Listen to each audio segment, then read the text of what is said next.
After a scorching hot start to the season in Port St. Lucie, Nick Morabito has been promoted to High A.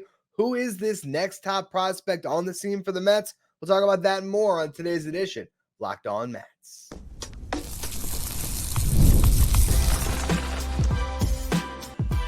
You are Locked On Mets, your daily New York Mets podcast. Part of the Locked On Podcast Network, your team every day.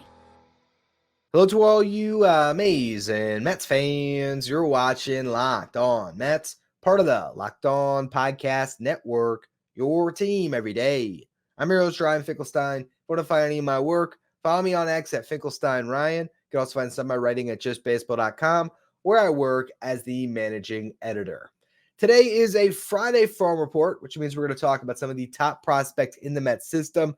Up to this point in the season, most of our prospect coverage has been focused on pitching prospects, and rightfully so. The Mets now have a very pitching-rich farm system, but I figure we should shine some light on the top position players in the Mets system, primarily Nick Morabito, because this is a guy that has just earned an early season promotion from low A to high A. He was hitting .397 in Port St. Lucie across 24 games with a .530 on-base percentage. Let me say those numbers again. A .397 average, so nearly hit 400, .530 on base, .513 slug, which is more kind of buoyed by the batting average close to 400. OPS over 1,000. He stole 11 bases in 15 attempts. So a great start to the season. Now, who is Nick Morabito if you've never heard of him? Well, he was drafted by the Mets in 2022 with the 75th overall pick. Now, this is second round comp pick. The Mets got that pick because Noah Syndergaard signed with the Los Angeles Angels. You might remember Syndergaard got extended the qualifying offer by the Mets after the 2021 season, where he made his return off of Tommy John, but only pitched whatever it was, like one outing, or it was a couple outings, a couple innings, but there was still a lot to prove for Noah, and the Mets gave him a qualifying offer thinking, all right, there's no bad 1-year deal. And we were all pretty shocked when he ends up signing with the Angels instead on a 1-year deal that was, I think, slightly more than the qualifying offer. But it was really out of left field that he did that, and we were upset at the time in retrospect, considering how Syndergaard has pitched since Tommy John surgery, and now he doesn't even have a job in the big leagues. And the fact that you now have a newly turned 21-year-old outfield prospect, by the way, happy belated birthday to Nick, who turned 21 on May 7th. They really made out great with that whole transaction on Syndergaard. But give you a little bit more background on Morabito. Again, drafted out of high school, 2022. He played 6 games in the Complex League in 2022. Not a lot to talk about there. Played 30 games in the Complex League last year and 27 in Port St. Lucie. Across the 2 stops, he hit .306 with a .421 on base, a .407 slug, 21 home runs, 21. Did I just say 21 home runs at this thing at a .407 slugging percentage? Trust me, he had 21 home runs in 57 games. His slug would have been like 800. I apologize. He had 21 stolen bases in 25 attempts. So what you're looking at with his profile, it's a really athletic kid who is going to be predicated by the speed. And then you got to see how he fills out the rest of his game. The fact that he's getting on base at this great clip, drawing walks, hitting for a high average, that really bodes well because he's going to be able to leverage his speed. Again, in 24 games this year, he swiped 11 bases. That was on 15 attempts. So you maybe want to see him get a little more efficient stealing bases, but still early on in his career, he can learn that he has the athleticism to really, use that speed on the bases and bring some offensive value. And then the question becomes, how good of an outfielder can he be? He's playing exclusively center field right now. That's what you want when a kid's this young. Don't know if he's going to end up settling in a corner or not, but that's going to be one of the big components as far as how good of a prospect can this be. Is his defense going to be up to par? That really helps carry him. He's got the athleticism, so how are his reads in the outfield, all that stuff. And then is he going to develop into any power? Because right now there's not a ton of power in his game, but I'll take a kid hitting 400 in low A at 20 years old for most of this early part of the season. Now he's 21. He's in high A. He's going to face some tougher competition. And that's a big jump for a hitter to go from St. Lucie to Brooklyn. So we'll see how he fares. But if he can have, I'm not going to expect him to have the same success, but if he can even put up a similar slash line to what he did last year in low A, or low A in the complex league combined, where he was hitting, around 300, 421 on base. If he can post those numbers in high A throughout the rest of this season, that's going to be a great development story for the Mets. And he's going to find himself somewhere in, I would think, maybe even the top 20 prospects in this system, at least in the top 30. Baseball America does not even have him in the Mets top 30 right now. I think that's going to change soon, but he could be one of the biggest risers in this system with a good season in Brooklyn now that he's gotten there before we even gotten to June. He was not the only prospect that was promoted, though, up to high A. Christopher Suero also promoted. He hit 265 in low A, 390 on base, 434 slug. He is a catcher, but has played some left field, first base, had a 891 OPS last year in the Florida Complex League. This year, 824 OPS. So we'll see how those numbers translate now that he's up. I imagine he's going to be playing a lot of catcher because the catcher in high A was promoted as well. Drake Osborne, a 19th round pick in 2021, 25-year-old catcher. He started off the season hitting 347, 458 on base, 490 slug in 16 games. Again, he's a 25-year-old catcher in high A. So we'll see how he now takes to the competition of Binghamton. But I'd imagine that's what ended up bringing Suero up with Morabito. But definitely a couple names to watch throughout this season. Now giving the Cyclones some more hitters to watch. Before we talk about the other guys in Brooklyn, let's close the book on St. Lucie. Jesus Baez having a really good start to the year. Remember, this is one of the Mets' top shortstop prospects, although he is making the move over to third base this year. That's partly because Colin Houck is the starting shortstop in St. Lucie. Houck, of course, the Mets' first-round pick last year. He is not performing well, Houck is. 173 average, 304 on base, 260 slug, 45 strikeouts, and 104 at-bats. So he's got a lot of work to do. We knew he was going to be sort of a project here as a kid who's just focusing on baseball for the first time solely because he was a stud quarterback in high school. So we'll see how Houck continues to do. I wouldn't overreact to that too much. But Baez, after struggling in the complex league last year, started off the season now hitting 288, 339 on base, 441 slug, 3 home runs, 7 doubles, and a triple. He's 5 for 5 in stolen base attempts. So Baez is the guy that's performing the best in Port St. Lucie now that Morabito has been called up. Still no Marco Vargas. He's hurt. Ronald Hernandez, his numbers have dropped. The Mets catching prospect, he's hitting 220, is getting on base at a 362 clip, but those numbers have curtailed after he had a good first week or so of the season. So we'll see how Hernandez does moving forward. All right, let's talk about Brooklyn some more. So Morabito, Suero, they're there. They join a lineup that has Ryan Clifford in it. He's hitting 225 to start the season. Not great, but he's getting on base at a 430 clip, 326 slug, only 1 home run so far this year. This is a guy that should have the most power in this farm system, depending on if you still consider Ronnie Mauricio a prospect. But Clifford is not showcasing that much power right now, and he's still striking out a ton. A 30% strikeout rate, 25% walk rate's great, but we need to see a more well-rounded profile from Ryan Clifford to get that call up to Double-A, which we all expect to happen this year, but a slow start for him. The guy who's actually showing more power right now in high A is Nolan McLean. I told you guys on yesterday's show that McLean had a crazy game on Wednesday night. He had, a 3 for 5 night, home run, double, 2 RBIs. He went 0 for 4 tonight, but he's had a kind of ridiculous season. If you're not aware of who Nolan McLean is, he is the two-way prospect. Great pitching prospect in this system. I think really that's his future, but they're letting him hit right now, and he's batting .259, which is not bad. He's slugging .611, 4 home runs, 7 doubles out of his 14 hits. So 3 singles, 4 home runs, 7 doubles. When he hits the ball, it goes a mile. Here's the issues. Getting on base at a 298 clip, 3 walks and 54 at-bats. That's not a good walk rate. 29 strikeouts. He was 0 for 4 again with 3 strikeouts tonight. So that's the give and take with Nolan McLean. People are getting a little carried away with how much they're hyping him up as a two-way player. I'm happy the Mets are letting him do it, and frankly, the power numbers are worth it to see this experiment out. But you can't have a guy that's going to strike out half of his at-bats. And he's very hit or miss right now. He's not even giving you the third true outcome of the three true outcomes, right? The guys that are home runs, walks, and strikeouts, like your Kyle Schwarbers.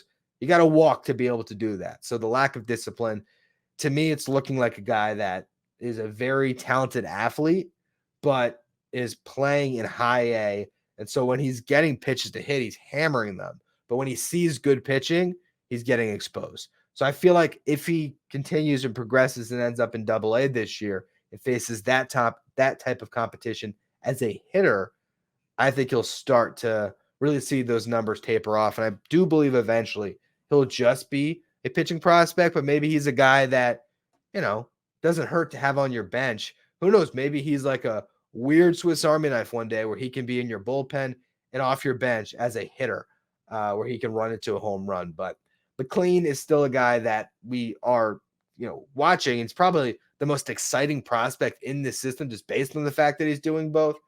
I just don't think it's going to carry over that much longer. Now, I want to talk about how the Mets hitting prospects compare to their pitching prospects right now, and we'll do that in the next segment. I just want to rattle through the rest of the guys that you might be interested in. Alex Ramirez, rough stretch right now. He's 2 for his last 25. His average has gone from 343 to 274. Still a good start to the season in Double A, but struggles are starting to mount a bit for him. Kevin Parada, brutal start this year, 172 average, 546 OPS. Not great. Luis Angel Acuna, he's hitting 215, 271 on base, 331 slug. So rough start for him in AAA.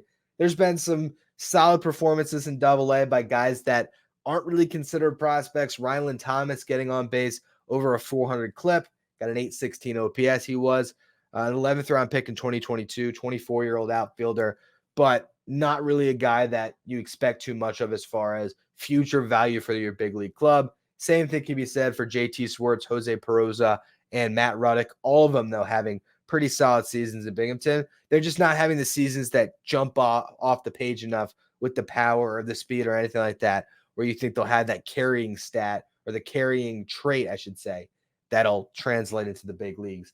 And other than that, there's just a lot of MLB veterans who are thriving in Syracuse. Ben Gamel, OPS over 1,000, 6 home runs, hitting 343. Jose Iglesias, we've talked about him. He hit his 6th home run today, hitting 293. I love for the Mets to make the swap there, put Iglesias on the bench instead of Joey Wendell. And then, of course, you got Mark Vientos hitting 295, 378 on base, 524 slug. Leads the AAA team with 28 RBIs. Now, coming up, we're going to talk about the Mets' overall landscape when it comes to hitting prospects compared to pitching prospects. So we'll get to that in just a minute. First, though, today's episode is brought to you by Stitch Fix. With Stitch Fix, you get a stylist who understands your style, size, and budget. They do all the shopping for you. It is the easiest way to update your wardrobe this season. It's actually a lot of fun. You sign up, you go in there, you tell them what your size is, what type of clothes you like. They have these slideshows where you sort of put a thumbs up or a thumbs down if that's your style. So the stylist can get a sense of what looks good for you, what you like. And then without a subscription required, you just plan out a box and they'll send you 5 just for me pieces plus outfit recommendations and pro styling advice. You get an envelope that gives you all of that extra information as far as outfit recommendations, your styling tips. I'm not a very fashionable guy. For any of you who watch on YouTube, you could probably attest to that. I just got a lot of Mets t-shirts you'll see me rocking. But my wife loves Stitch Fix because now I have some, cleaner, nicer fits in my closet. And it really just makes the entire process of shopping so much easier because I don't really like to go out to stores, go to the mall and shop for myself. So this, no sweat off your back. They send a box to you. If you like it, you keep it. If not, you can return it. All of that is covered for free. So you only have to pay for what you like. Stitch Fix is style that makes you feel as good as you look. Get started today at stitchfix.com/MLB and get $20 off your first fix. That's stitchfix.com/MLB for $20 off. Stitchfix.com/MLB. Must redeem within 7 days of sign up. Today's episode is also brought to you by Policy Genius. You never know what can happen in life. That is why you always want to be prepared. Make sure your family is always taken care of. This is why everyone should have life insurance. But sometimes finding the right policy is not easy and can be really time consuming and even overwhelming. This is where Policy Genius comes in. Policy Genius is the country's leading insurance marketplace that will save you time and money so you can provide your family with a financial safety net. With Policy Genius, you can find life insurance policies that start at just $292 per year for $1 million of coverage. Some options offer same-day approval and avoid unnecessary medical exams.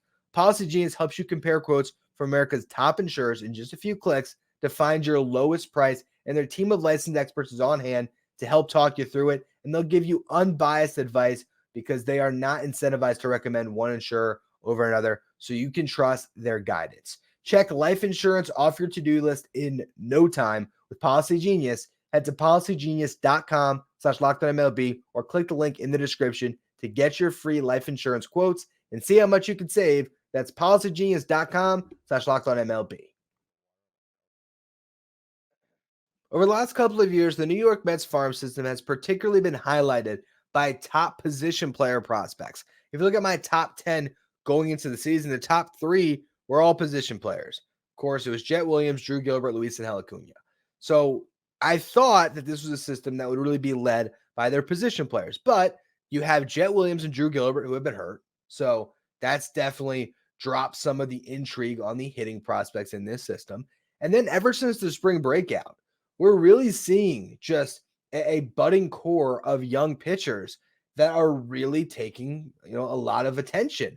Christian Scott, of course, in the big league rotation. He's going to graduate from being a prospect soon because I don't think he's going anywhere from that big league rotation for some time here. You got Blade Tidwell, who's had an amazing start to the season in Double-A. Dom Hamill has really good stuff in Triple-A. Mike Vassal's up there as well. Jonah Tong and Brandon Sproat in High-A along with Nolan McLean. This is a system that has a lot of arms now, and I think the arms are really being favored compared to the hitters all of a sudden. So I was curious, let's look at a top 10 on each front. Top 10 position players, top 10 pitching prospects. This is off the cuff, but here's where I'd sort of rank things right now. You got Jet Williams, Drew Gilbert, Acuna. It's still the top 3 in this system. I'm not moving off Ryan Clifford, even though it's been a rough start to the year. If we're calling Ronnie Mauricio a prospect, I'd put him in there at 5.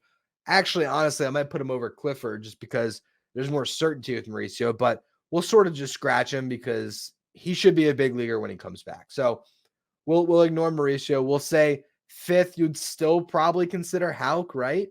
But he needs to prove a lot this year. This is his first full season, and that stock can drop.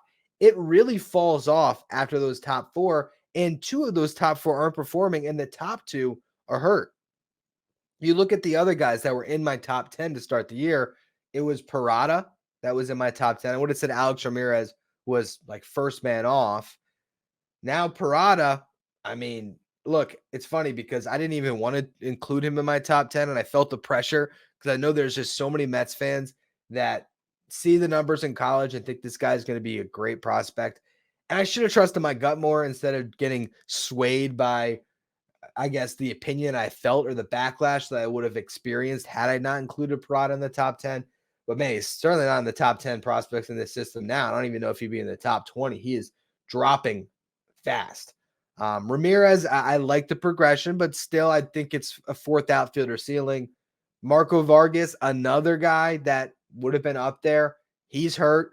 Jacob Raymer also hurt. So part of this is due to injuries. But you look at the pitching prospects when you see Scott, Tidwell, Hamill, Tong, Sproat as what I think is probably the top 5 arms in this system right now. Those are 5 guys that you can sort of expect to have a big league impact at some point. Now, Scott's already there. Tidwell, I think, is going to be the next guy where next season we're going to say, oh, here comes Blade Tidwell, another top pitching prospect that the Mets have developed. That could be a real stud in the rotation.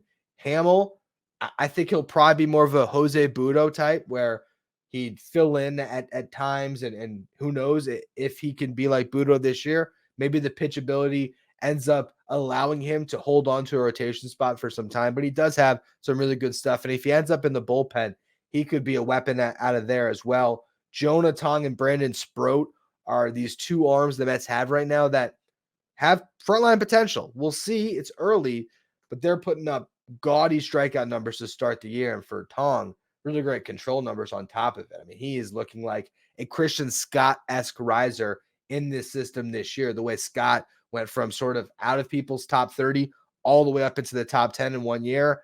I think Jonah Tong is going to experience a similar skyrocket where he's going to be a top 10 prospect in this system by the end of the season. If I re-ranked everything right now, he might slide into the top 10. I don't know. He's a really good prospect. So there's just so much upside that is present with the pitchers. And that's not even getting to the floors of a Tyler Stewart, Joander Suarez, Cade Morris, Mike Vassell that are still filling out the system. The position players, we got to see Jet and Drew Gilbert healthy. Same thing goes for Marco Vargas, Jacob Reamer. I mean, those guys are some of the ones that I was most excited to watch this year, particularly, of course, Jet and Drew. But we'll have to see how the rest of this system can develop. Nick Morabito, as we talked about in the first segment, he's a guy that might be a top 10 position player prospect in this system by the end of the year. I don't know if he's going to be top 10 overall, but could he sneak into the top 20? Like I said before, I think he can. So those are the development stories that you got to monitor. And the more of those guys that hit, Jesus Baez is another one, the better you feel about the system. I also should have mentioned Jeremy Rodriguez. He is the guy that got back in the Tommy Pham trade last year. He's a 17-year-old still. He's playing in the Complex League for the first time. It's 3 games, but he's 5 for 11. There's a chance he finishes this year in St. Lucie if he just tears the cover off the ball in the Complex League. And he very well could be another guy that shoots up. I mean, I wouldn't be surprised at all with the way scouts have raved about Jeremy Rodriguez if he's in the top 15 by the end of the year. He has a lot of helium to him as well. So it's definitely an improving farm system. I haven't even mentioned Giovanni Rodriguez, who was the catcher the Mets signed this offseason with the huge bonus. A big portion of the pool money went to Giovanni. The Dominican Summer League has not started yet, so he hasn't gotten a chance to play, but we'll see what he looks like. It can definitely change. I think right now the best prospects in this system are pitchers, or at least kind of the volume of them, because there's still Jet Williams and Drew Gilbert, but I think by the end of the year, with the way things are trending, you're going to see maybe 6 out of the 10 potentially being pitchers. It very well could be Jet Williams, Drew Gilbert, Luis Angel Acuna, Ryan Clifford, and then 6 arms. I think that's a very distinct possibility at this point. So we'll see how those trends continue to evolve as the minor league season wears on. Now, to close the show, there's still Major League Baseball to discuss. I'll give you a series preview, Mets versus Braves, to close out the show in just a minute. First, though, today's episode brought to you by DoorDash. Mother's Day is almost here. If you want to make mom smile this year, make sure you get flowers shipped to her door or surprise her with gifts from the brands that she loves, all delivered the very same day with DoorDash. You can get thoughtful gifts delivered with the convenience that you need by choosing same-day delivery or schedule as much as a week ahead, although you don't got that much time left on Mother's Day here, but you can have the flowers, all the gifts that she'll love arriving directly to her door with DoorDash. And you can shop with savings that will make her proud with the Dash Pass membership, where you'll save with a $0 delivery fee and reduced service fees on eligible orders from Dash Pass merchants that meet the minimum subtotal. Other fees, including service fees, apply. Terms apply. Get all your Mother's Day gifts all in one place and get 50% off your next order up to $15 when you spend $15 or more on your next flower, convenience, grocery, or retail order now with the code LOCKEDONMLB. Again, that's code LOCKEDONMLB. Order using DoorDash today for 50% off your next order. Terms apply. For the first time this year, the Atlanta Braves are coming to town to face the Mets. So we all remember one of the best highlights of the season up to this point was the Mets beating the Braves in Atlanta. And when you look at the Braves this season, you still see a 20-12 record. They're 2 games back of the Phillies, who are actually 4 games up in the win column right now. But this team is not nearly as dominant as they were last season. It's very early, But you got to note the offensive struggles from some of their top hitters. Matt Olson hitting 200, 313 on base, 352 slug. It's basically Pete Alonso with less home runs, just 3 home runs compared to Alonso's 9 to start the year. Austin Riley hitting 245, 314, 396, 3 home runs. So not a good start for him. Ronald Acuna Jr., the reigning MVP, still getting on base at a 369 clip, hitting 261. But those are far cries from his stats last year. He's only slugging 351, just 2 home runs so far. If you would have told me that Pete Alonso would be pacing Olson, Riley, and Acuna heading into this matchup before the season, I would have said you lost your mind. But those guys have all struggled. You look at this lineup, there's only 3 hitters with an OPS over 720. Got Ozzie Albies, who just returned off an injury somewhat recently. He's hitting 290, 356 on base, 430 slug. Travis d'Arnaud, 265 average, 340 on base, 542 slug, 5 home runs, 8 doubles. I hate him. Speaking of former Mets, Louis Guillorme, no longer a Brave. He's with the good guys again, or at least with a bad team, but not the bad guys. He's now an Angel. So hopefully he gets some run there in Anaheim. I'd love to see him get a lot of playing time and maybe carve out a future role for himself there. That'd be great to see. I'm glad he's not with the Braves anymore, though. And then when it comes to this lineup, so their OPS as a team is 6th in baseball. Their run scored is 13th, home runs 18th. So how's their OPS so high? Well, they had this guy, Marcell Ozuna, hitting 315, 396 on base, 646 slug. He is leading Major League Baseball in home runs and RBIs with 12 home runs, 38 RBIs. I don't know how he is so good, but he is, even though he's so bad in so many other ways. Now, let's talk about the pitching matchups. Charlie Morton versus Jose Quintana on Friday night. Last time we saw Charlie Morton, gave up 4 runs in 5 2/3 against the Mets. Since then, he got knocked around by the Marlins. His following start, 6 earned, but settled in over his last 3 starts, all of them being quality starts. Jose Quintana pitched against the Braves this year as well, gave up 3 runs in 5 1/3, got a win. I believe that was the series winning or series clinching victory. Thank you to rainouts. But Quintana did throw the ball pretty well against the Braves last time. We'll see how he fares in this start. Saturday night, probably the matchup we're all circling because it'll be the second start for Christian Scott in his Citi Field debut. Be great to see the fans pack the ballpark, see the type of ovations he gets if he's carving up a Braves lineup. He is going to make fans very quickly if he can show up and shove against the Atlanta Braves. Max Fried going against him. Fried, 7.71 ERA right through his first 4 starts. Then he pulled a Greg Maddux, a 92-pitch complete game shutout against the Marlins. That cut his ERA in half, basically. Followed up with 6 scoreless against the Mariners. And then he was tagged the last time out for 4 runs against the Dodgers, although he did get to 7 innings pitched. So it seems like he's a little bit more of himself now. The Mets have fared well against lefties so far this year.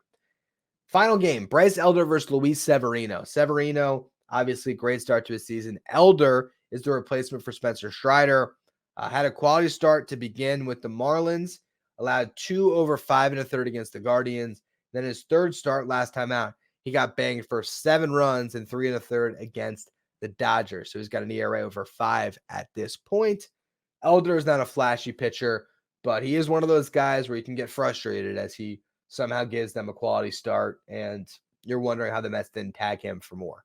I do like the matchups for this series for the Mets because I'm excited to see Christian Scott against Max Fried. And if you win that game or if you win the first game, I love Luis Severino versus Bryce Elder. I think the Mets have a clear advantage in the rubber match if it gets to a rubber match. So I think the Mets have a good chance to win this series. Probably a better chance than the next one against the Phillies. But we'll talk about that on Monday's edition of Locked On Mets. I think I'll probably do a Saturday show, depending on, of course, what the game looks like on Friday night. So make sure you tune into that, or maybe I'll wait for a Sunday show recapping Christian Scott's Citi Field debut. As you all know, I am prone to come on here, talk about whatever happened in the weekend games for the Mets. So if you don't want to miss out on any of those shows, you're listening on the audio side, make sure you follow, rate, review, wherever you get your podcast. If you're watching on YouTube, hit that subscribe button, trying to make a push to 9,000 subs. So I appreciate all of you who continue to subscribe. If you want to be a Locked On Mets insider, be part of our texting service, you can find a link in the episode description. You can follow me on X at Finkelstein Ryan. Follow the show at Locked On Mets. Thank you for making Locked On Mets your first listen or your first watch every day. Now, if you're a second watch, stay up to date with all the latest in the NBA and NHL playoffs with Locked On Sports Today, the first ever national streaming show that goes 24/7 on YouTube with our local hosts from each team and our league-wide hosts from each league. Find Locked On Sports Today streaming 24/7 on YouTube.